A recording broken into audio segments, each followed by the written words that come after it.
दोस्तों, स्वागत है आप सबका एक बार फिर से हमारे YouTube चैनल एस्ट्रो नॉलेज में। दोस्तों, आज की इस वीडियो में हम एक 38 वर्ष युवक की कुंडली का विश्लेषण करने जा रहे हैं, जिन्होंने अपने बर्थ डिटेल्स हमारे साथ शेयर किए हैं और एस्ट्रोलॉजी के माध्यम से अपने जीवन से जुड़े हुए कुछ प्रश्नों के उत्तर जानना चाहते हैं और साथ ही साथ चाहते हैं कि मैं इनकी कुंडली का पूर्ण विश्लेषण करूं। आगे बढ़ने से पहले हर बार की तरह आप सबसे निवेदन है, यदि अभी तक आपने हमारे YouTube चैनल को सब्सक्राइब नहीं किया है तो आप प्लीज सब्सक्राइब कर दें और बेल आइकन को दबाना ना भूलें। साथ ही साथ दोस्तों, यदि आप सब इसी प्रकार अपनी कुंडली का विश्लेषण करवाना चाहते हैं या फिर मुझसे संपर्क करना चाहते हैं तो स्क्रीन के ऊपर फ्लैश हो रहे व्हाट्सएप नंबर के ऊपर आप मुझसे संपर्क कर सकते हैं और ज्यादा जानकारी के लिए आप नीचे डिस्क्रिप्शन बॉक्स को भी चेक कर सकते हैं। वापस आते हैं इस विश्लेषण के वीडियो के ऊपर और सबसे पहले मैं आप सबों के समक्ष इनके बर्थ डिटेल्स को रख देता हूं। इनका जो जन्म हुआ है वो हुआ है 23 अगस्त 1982 को। जन्म का समय है शाम के 7:30 बजे और जन्म का स्थान है हरियाणा। प्रश्नों की बात की जाए तो इन्होंने बताया है कि पिछले कुछ महीनों से, करीब 6 महीनों से इन्हें नसों से संबंधित एक बीमारी हुई है जिसे वेरिकोज वेन्स कहते हैं और जानना चाहते हैं कि इसका निदान क्या है, कैसे इसको ठीक किया जाए। संतान इनको नहीं हुई है तो संतान के लिए भी प्रश्न जानना चाहते हैं कि संतान कब होगी और इसके अलावा भी कुंडली से जुड़े राजयोग के बारे में, योग के बारे में, दोष के बारे में जानना चाहते हैं। तो इनके प्रश्नों को हम आखिर में लेंगे, लेकिन सबसे पहले इनकी लग्न कुंडली को देखते हैं जो कि हमारे समक्ष है। इनकी कुंडली प्रारंभ होती है 11 नंबर से। 11 नंबर यानी कि कुंभ लग्न की कुंडली बन जाती है और चंद्रमा देव देखें तो वो 7 नंबर की राशि यानी कि तुला राशि में जाकर के विराजमान है। यानी इस जातक की कुंडली जो बनती है वो बनती है कुंभ लग्न एवं तुला राशि की।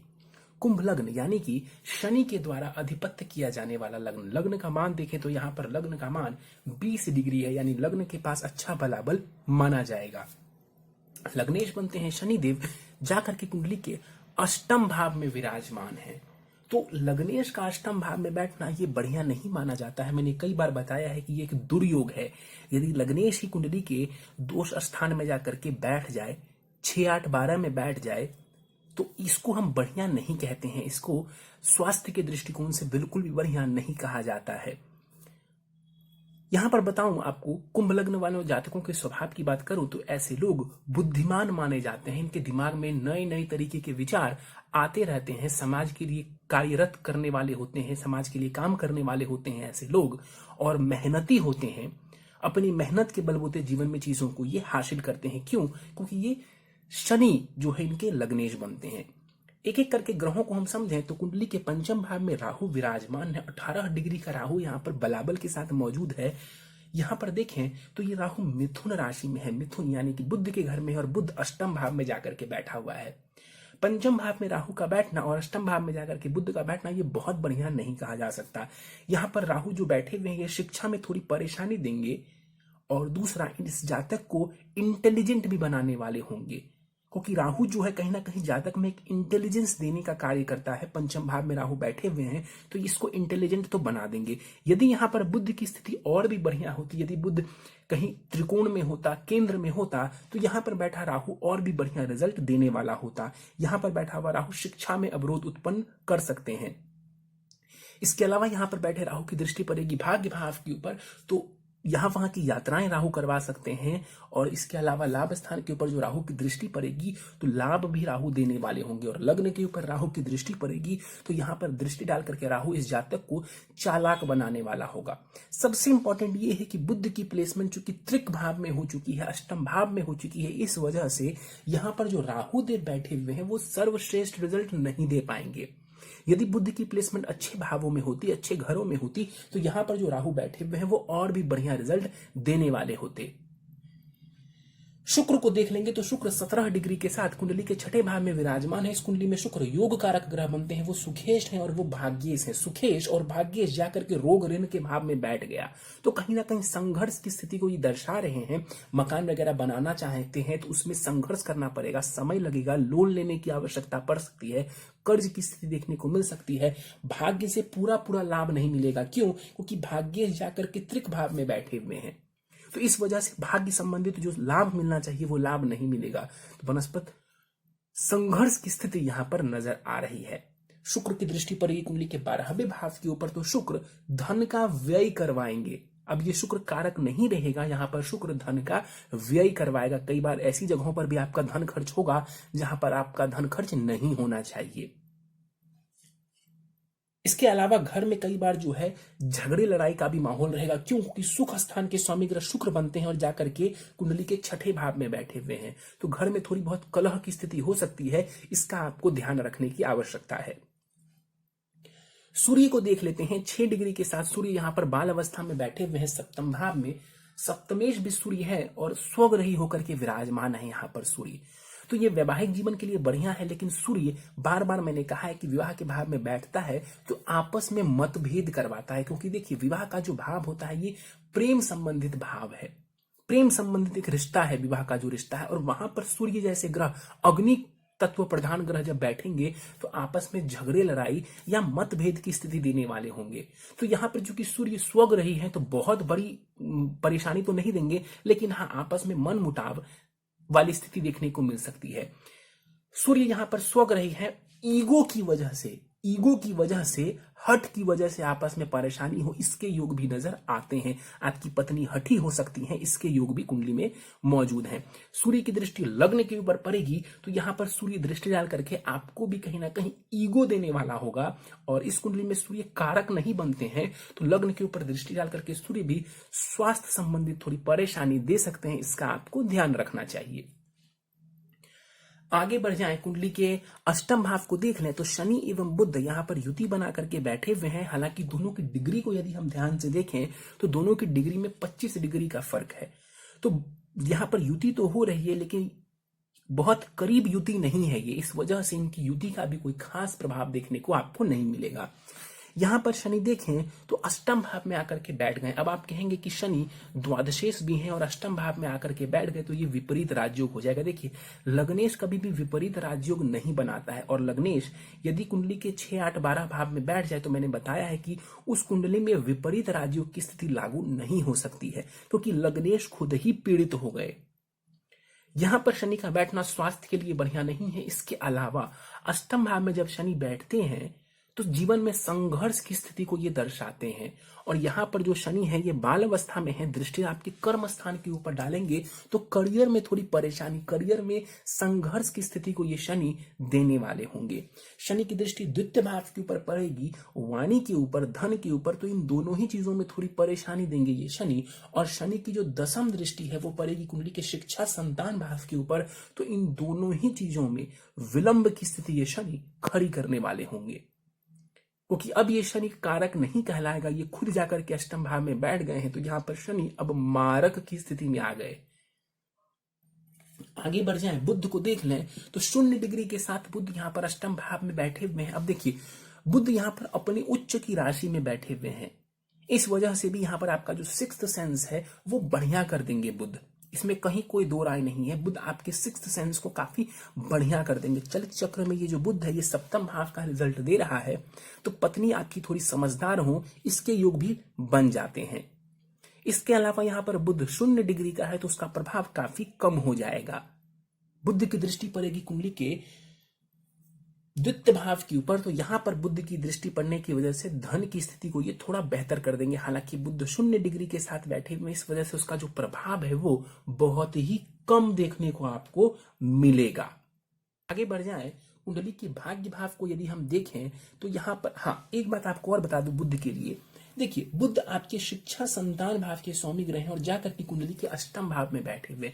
अष्टम भाव ये त्रिक भाव है, अष्टम भाव को सर्जरी के लिए देखते हैं, अष्टम भाव को उतार चढ़ाव के लिए देखते हैं।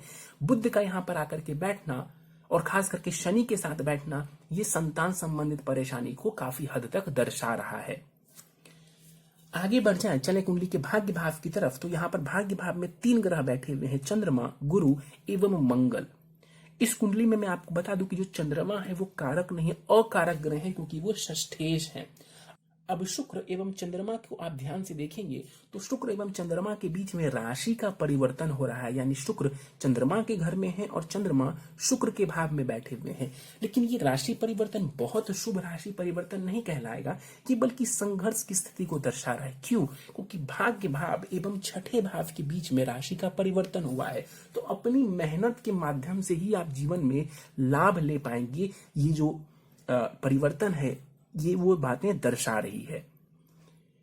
चंद्रमा को देखें यहाँ पर, तो चंद्रमा बैठे हुए कुंडली के भाग्य भाव में चंद्रमा की दशा चलती है, तो खूब सारी यात्राएं आप उस दौरान करने वाले होंगे। गुरु यहाँ पर बैठे हुए हैं, गुरु धन योग बना करके बैठा हुआ है, गुरु धनेश है और लाभेश है और जाकर के भाग्य भाव में बैठे हुए हैं। तो धन के लिए गुरु का कुंडली के नवम भाव में बैठना बढ़िया है। यहाँ पर वो धन योग बना करके बैठे हुए हैं, शुक्र की राशि में बैठे हैं और तात्कालिक मैत्री में बैठे हुए हैं। तो यहाँ पर गुरु की दशा चलती है, तो उस दौरान धन लाभ के योग में वृद्धि की संभावना दिखने लगेगी आपको। यहाँ पर गुरु 11 डिग्री के साथ कुमार अवस्था में बैठे हुए हैं, लग्न के ऊपर गुरु की दृष्टि पड़ेगी, तो कहीं ना कहीं आपको ये गुरु ज्ञान देने वाले होंगे। तीसरे भाव के ऊपर गुरु की दृष्टि पड़ेगी, साहसी और पराक्रमी बनाएंगे आपको। और पंचम भाव के ऊपर जो गुरु की दृष्टि पड़ेगी, तो ये आपकी ज्ञान एवं संतान दोनों के लिए ही बढ़िया माना जाएगा। चंद्रमा की जो दृष्टि पड़ेगी तीसरे भाव के ऊपर, तो वो यात्राएं और दौड़ भाग आपको करवाने वाले होंगे। और चंद्रमा की दशा में स्वास्थ्य का भी आपको ध्यान रखने की आवश्यकता होगी। मंगल की बात कर लेते हैं। मंगल यहाँ पर युवावस्था में बैठे हुए, इस कुंडली में मंगल को समझें तो वो तृतीयेश है एवं वो कर्मेश है। एक समग्र है इस कुंडली में मंगल, ना तो हम इसको कारक कहेंगे ना ही मारक कहेंगे। जाकर के मंगल केंद्र त्रिकोण राजयोग बना करके कुंडली के नवम भाव में यहाँ पर मंगल देव बैठे हुए हैं। तो कर्मेश का भाग्य भाव में जाकर के बैठना ये अपने आप में राजयोग है, एक अच्छा राजयोग इसको माना जाएगा। तो ये करियर के लिए बढ़िया है। मंगल की दशा चलती है, उस दौरान आप यदि मेहनत करेंगे तो आपको करियर में बहुत अच्छा सक्सेस देखने को मिल जाएगा। यहां पर मंगल बैठ करके चौथी दृष्टि खर्च भाव के ऊपर डालेंगे, तो यहां पर विदेश की यात्राएं एवं धन का व्यय, ये दोनों ही चीजें मंगल आपको देने वाले होंगे। तीसरे भाव के ऊपर मंगल की दृष्टि आपके साहस को बढ़ाने वाली होगी। और चौथे भाव के ऊपर मंगल की जो दृष्टि पड़ेगी, तो यहां पर घर में कलह की स्थिति मंगल देने वाले होंगे। आगे बढ़ जाए, केतु को देख लें तो केतु कुंडली के लाभ स्थान में जाकर के विराजमान है। 18 डिग्री का केतु यहाँ पर बैठा हुआ है, बराबर बढ़िया है। केतु के पास गुरु के घर में केतु बैठे हुए हैं और गुरु जाकर के कुंडली के त्रिकोण में है। तो केतु काफी हद तक यहाँ पर बढ़िया रिजल्ट देने वाले होंगे। लेकिन इतना हमें याद रखना चाहिए कि गुरु इस कुंडली में कारक नहीं है, लेकिन फिर भी केतु की दशा चलती है, गुरु की दशा चलती है, तो धन के मामले के लिए स्थिति आपको बढ़िया देखने को मिलेगी। तो धन के लिए केतु का कुंडली के लाभ स्थान में बैठना बढ़िया है। केतु की दशा में आपको एक से ज्यादा माध्यमों से धन का लाभ देखने को मिल सकता है। केतु की दृष्टि तीसरे भाव के ऊपर पड़ेगी, पराक्रम करेंगे और उस पराक्रम के माध्यम से आप धन का लाभ करने वाले होंगे। पंचम भाव के ऊपर केतु की दृष्टि आपके ज्ञान के लिए ठीक है। और कुंडली के सप्तम भाव के ऊपर जो केतु की दृष्टि पड़ेगी, तो कहीं ना कहीं वैवाहिक जीवन में थोड़ी परेशानी ये केतु आपको दे सकते हैं। कुछ योग आपके कुंडली के भाग्य भाव में बन रहे। देखिए, चंद्रमा और गुरु का यहाँ पर गज केसरी योग बन रहा है। ये जो योग है ये धन के लिए और मान सम्मान के लिए बढ़िया माना जाता है। आपके भाग्य भाव में गज केसरी योग बन रहा है, तो चंद्रमा एवं गुरु इनकी जो दशांतर दशा चलेगी, तो गज केसरी योग का आपको लाभ देखने को मिल जाएगा। इसके अलावा मंगल और चंद्रमा, इन दोनों की युति से चंद्र मंगल लक्ष्मी योग का निर्माण हो रहा है, तो ये धन के लिए स्थिति बढ़िया मानी जाएगी। तो इनकी जब दशा चलेगी, अंतर दशा चलेगी, तो उस दौरान यदि आप प्रयत्न करेंगे तो धन से जुड़ा हुआ लाभ जो है वो विशेष रूप से आपको देखने को मिल जाएगा। इसके अलावा कुंडली में एक जो दोष बन रहा है वो बन रहा है काल सर्प दोष। सारे ग्रह राहु से लेकर के केतु के मध्य आकर के विराजमान है। यदि आप ध्यान से देखें तो राहु केतु के मध्य सारे ग्रह आकर के विराजमान हैं, तो कुंडली में पूर्ण रूप से काल सर्प दोष बन रहा है। इस दोष से घबराने की कोई आवश्यकता नहीं है। ऐसा नहीं है कि ये दोष मौजूद है तो बाकी कोई योग काम ही नहीं करेगा। बार बार मैंने कहा है कि काल सर्प दोष भी सामान्य दोष की तरह ही है। इनकी दशा जब चलेगी, राहु एवं केतु की दशा यदि चलती है, तो उस दौरान जीवन में आपको कुछ बाधाएं देखने को मिलेंगी, कुछ उतार चढ़ाव आपको देखने को मिल सकते हैं उस दौरान। काल सर्प दोष ऐसा बिल्कुल नहीं है कि पूरी जिंदगी रहता है, पूरी जिंदगी प्रभावी रहता है और जीवन में कुछ भी नहीं अच्छा होने देता है। ऐसा कुछ भी नहीं है। भगवान शिव की पूजा उपासना करेंगे तो काल सर्प दोष का प्रभाव काफी हद तक आपके ऊपर कम पड़ेगा। कुछ और पॉइंट्स आपको समझाता हूं आपके चार्ट के लिए। देखिए, कुंडली के छठे भाव को ध्यान से देखिए और शुक्र को देखिए। एक तरफ राहु है, दूसरी तरफ सूर्य है, बीच में है कुंडली का छठा भाव और शुक्र। इसको कहते हैं पाप कर्तरी दोष का लगना, जो कि आपके छठे भाव को लग रहा है। तो ये आपके स्वास्थ्य के लिए बढ़िया नहीं है। और शुक्र भी यहाँ पर पीड़ित हो रहे हैं। शुक्र पीड़ित तो कहीं ना कहीं पत्नी के साथ मतभेद और दूसरा भाग्य का आपको लाभ कम मिलना। इसके अलावा देखें तो कुंडली के आप कर्म स्थान को देखिए। कर्म स्थान को यदि हम देखेंगे तो एक तरफ केतु है, दूसरी तरफ मंगल है, और आपके करियर भाव को, कर्म स्थान को यहाँ पर पाप कर्तरी लग रहा है। अब आप कहेंगे कि गुरु और चंद्रमा भी तो है दूसरी साइड, लेकिन इधर तो कोई शुभ ग्रह नहीं है ना। इस वजह से कुंडली के दसम भाव को भी पाप कर्तरी लग रहा है, जिस वजह से करियर में थोड़ी परेशानी और संघर्ष की स्थिति देखने को आपको मिलेगी। वैसे ही शनि की दृष्टि की वजह से करियर में विलंब एवं संघर्ष की स्थिति नजर आ रही थी। ऊपर से पाप कर्तरी लगने की वजह से करियर में संघर्ष की स्थिति यहां पर नजर आ रही है। इसके अलावा कुंडली के सप्तम भाव में शुभ कर्तरी योग लगा हुआ है। एक तरफ शुक्र है, दूसरी तरफ बुध यहाँ पर बैठे हुए हैं। लेकिन चूंकि शनि साथ में बैठे हुए हैं तो शुभ कर्तरी का प्रभाव थोड़ा कम हो जाएगा। जैसे यहाँ पर गुरु और चंद्रमा मंगल के साथ है तो पाप कर्तरी का प्रभाव कम पड़ेगा दसम भाव के ऊपर। उसी प्रकार यहाँ पर शुभ कर्तरी योग, आपके विवाह के लिए शुभ कर्तरी योग का लगना बढ़िया माना जाएगा। लेकिन यहाँ पर चूंकि शनि बैठ गए तो शुभ कर्तरी का प्रभाव थोड़ा कम पड़ेगा। तो ये कुछ योग एवं दोष आपकी कुंडली में बन रहे हैं। दशाओं की बात कर ली जाए तो दशा फिलहाल आपको शनि की चल रही है। शनि की आपको महादशा जो है वो प्रारंभ हुई है और वो चलेगी 5 जनवरी 2037 तक। तो अभी शनि की महादशा आपको लंबी चलने वाली है एवं शनि की महादशा में आपको शनि की ही अंतरदशा चल रही है, जो कि 8 जनवरी 2021 तक आपको रहने वाली है। तो कुछ दिन और जो है आपको शनि की अंतरदशा भी चलने वाली है। उसके बाद आपको शनि में बुध की अंतरदशा कुछ वर्षों के लिए प्रारंभ हो जाएगी। प्रश्नों को ले लेते हैं। पूछा है आपने, नसों से संबंधित परेशानी मुझे पिछले 6 महीनों से है और वेरिकोज वेन्स है मुझे। देखिए, पैरों में जो परेशानी होती है वो आम तौर पर शनि के कारण होती है। शनि की दशा भी आपको भी प्रारंभ हुई है, उसी की अंतरदशा भी चल रही है और आपको ये परेशानी करीब पिछले 6 महीने से प्रारंभ हो गई। कुछ उपाय आप कर लेंगे, शनि को थोड़ा आप शांत करेंगे, शनि के दुष्प्रभाव को थोड़ा कम करेंगे तो आपको लाभ देखने को मिल जाएगा। यहाँ पर देखें तो शनि बुध के घर में जाकर के बैठे हुए हैं और स्किन से संबंधित परेशानी आपको हुई है वो निश्चित रूप से शनि की दशा की वजह से यहाँ पर देखने को आपको मिली। संतान नहीं हो पा रही है। देखिए यहाँ पर पंचम भाव में राहु का बैठना, देखिए यहाँ पर पंचम भाव में राहु का बैठना और पंचमेश का जाकर के कुंडली के अष्टम भाव में बैठ जाना, ये बिल्कुल भी बढ़िया नहीं है और साफ साफ मालूम पड़ रहा है कि संतान होने में यहाँ पर ये बाधा देने वाले हैं। और शनि की 10वीं दृष्टि यहाँ पर पड़ रही है कुंडली के पंचम भाव के ऊपर। तो संतान भाव के ऊपर यदि आप ध्यान से देखें तो राहु एवं शनि दोनों की ही दृष्टि है और केतु की भी दृष्टि पड़ रही है। और पॉजिटिव ग्रहों में देखें, शुभ ग्रह में देखें तो एक गुरु की दृष्टि पड़ रही है, लेकिन गुरु भी इस कुंडली में कोई बहुत कारक नहीं है।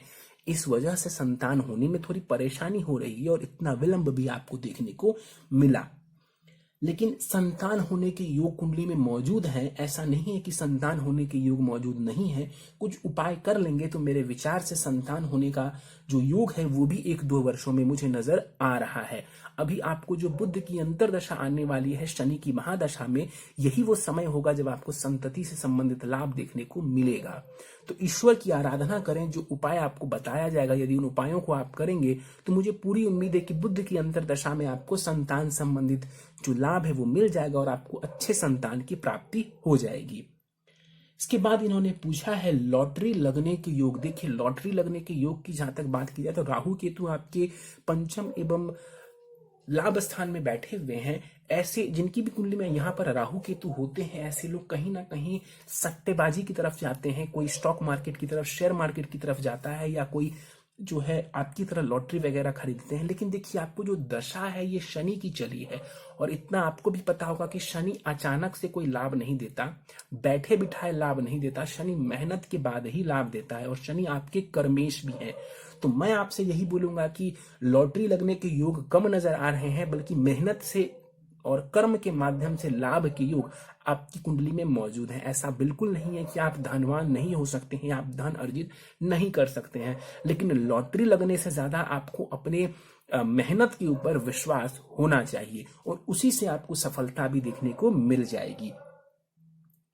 कुंडली में राजयोग की जहां तक बात की जाए तो मैंने आपको बताया कि आपके नवम भाव में अच्छे राजयोग मौजूद है। गुरु चंद्रमा का यहाँ पर गज केसरी योग मौजूद है और मंगल चंद्रमा का लक्ष्मी योग मौजूद है। गुरु आपकी कुंडली में धन योग बना करके मौजूद है।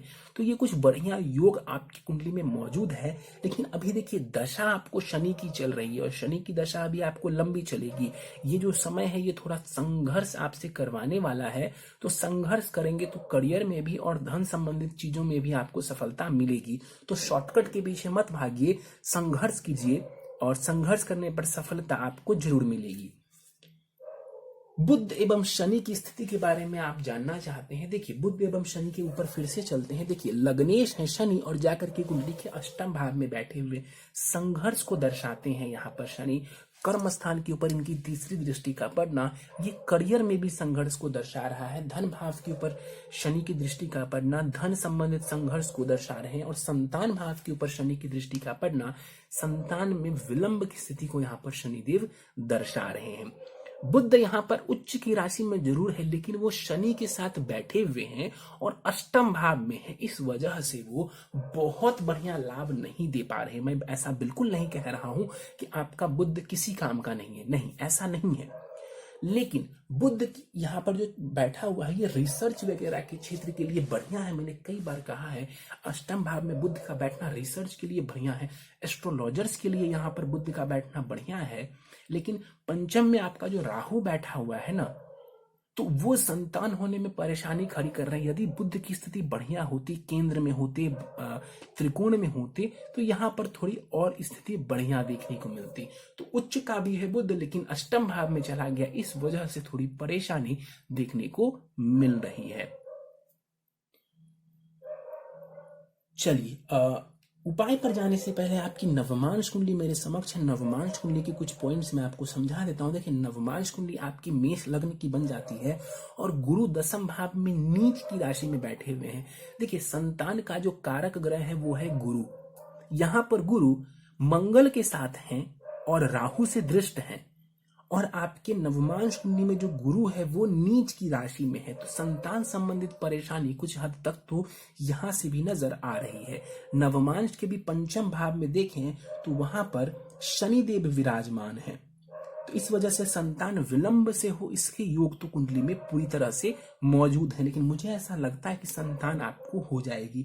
इसके अलावा चंद्रमा का नीच का होना नवमांश में इस बात को दर्शा रहा है कि आपका जो मन है वो अशांत रहता है।